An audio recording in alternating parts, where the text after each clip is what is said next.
தொடர்ந்து பொதுமக்கள் ஒரு நபர் இருக்காங்க கேள்வி. ஐயா உங்க கேள்வி யாருக்கு சுருக்கமா சீக்கிரமா? சார் பொதுவான கேள்வி பேசும்போது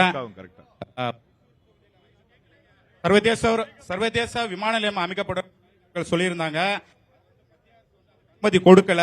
இப்ப விமான நிலையம் வேண்டுமா? ஓகே ஐயா நீங்க சொல்லுங்க, ஓசூர்ல சர்வதேச விமான நிலையம் வேணுமா வேணாமா, வருமா வராதா?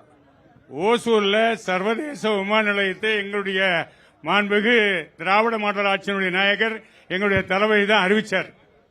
புரியுங்களா? அறிவிச்சு அதற்குண்டான இடமெல்லாம் தேர்வு பண்ணோம். அந்த இடத்துல கூட தம்பி சொன்னாரு விவசாய நிலையங்கள்லாம் எடுக்கிறாங்கன்னு. இல்ல, 1000 ஏக்கர் புறம்போக்கணும். மீதி இடம் தான் அந்த விவசாய நிலம். எல்லாம் எடுத்து முடிச்சு எஸ்டிமேட்ல அனுப்பிச்சாச்சு. எஸ்டிமேட் அனுப்பிச்ச பிறகு என்ஓசி கொடுக்க வேண்டியது மத்திய அரசாங்கம் என்ஓசி நிறுத்தி வச்சிருக்காங்க. நான் என்ன கேட்கிறேன்னு சொன்னா, உங்க சர்வதேச விமான நிலையத்தில் உங்களுக்கும் தேவை, அதிமுக எம்எல்ஏ கட்சியை சேர்ந்தவங்களுக்கும் தேவை.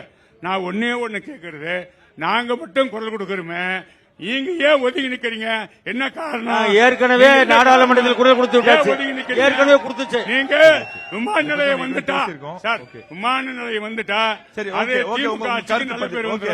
நல்ல பேர்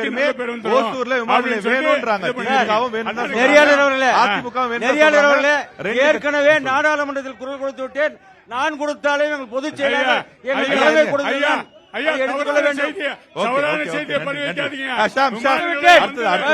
விவசாய சங்கத்திலிருந்து ஒரு கடைசி கேள்வி இந்த செக்மெண்ட்ல வைக்கலாம். ஐயா உங்க கேள்வி யாருக்கு சுருக்கமா முடிச்சுக்கும்? ஐயா வணக்கம். அண்ணா சொன்னாரு விமான நிலையம் 1000 ஏக்கர் பரும்போக்குன்னு, மீதி இருக்கிற அவங்க 3200 ஏக்கரால 2200 ஏக்கரை விவசாய நிலம் தான். அது யாரும் தடுக்க முடியாது.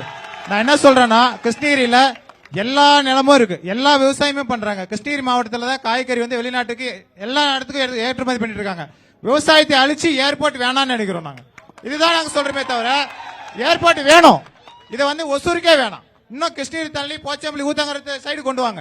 அங்கெல்லாம் இன்னும் எவ்வளவு டெவலப் ஆக வேண்டிய இடம் இருக்கு. சும்மா இருக்கு விவசாய நிலம். அங்க விவசாயத்தை அழிச்சிட்டு பண்ண வேண்டிய அவசியம் இல்லை. என்னன்னு கேக்குறோம் நாங்க.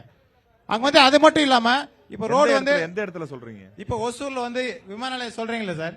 அங்க ஒரு அண்ணா அதே கேள்வி வேணாம், வேற விமான நிலையம் 2 பேரும் வேணும்னு சொல்லிட்டாங்க. அதே மாதிரி பறக்கும் சாலை ஒண்ணு பண்றாங்க சார்.